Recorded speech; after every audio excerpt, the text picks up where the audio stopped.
Marketplace bu o'rtakash xaridorlar bilan sotuvchilarni o'rtaga yig'adigan platforma. Xo'p, katta boy qarang.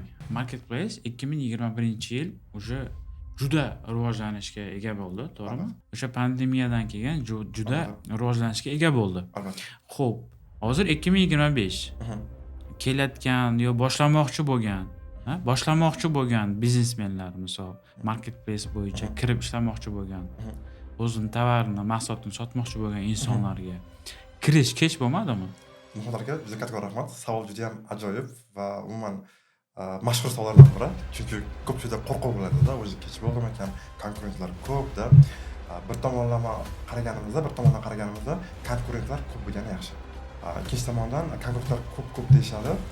Hech qachon kech bo'lmaydi. Agar siz ertaga kirmoqchi bo'lsangiz, ertaga bugungi kunga qaraganda qiyroq bo'ladi. Ertaga bugungi kundan qiyroq bo'ladi. Hech qachon kech bo'lmaydi.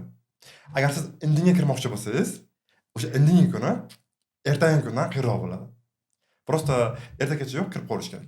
Senga hech kim qilib bermaydi nonushta. Foydasi bo'lmagan va bo'lmaydi nolishdan. Qo'rqma hayotda o'zingnikini olishdan. Qo'rqim bir umr bitta o'rinda qolishdan. Maktabda senga buni o'rgatishmaydi. Maktablar tayyorlamaydi lider. O'rta klass ishlaydi va doim deydi. Ular doim berganini yeydi.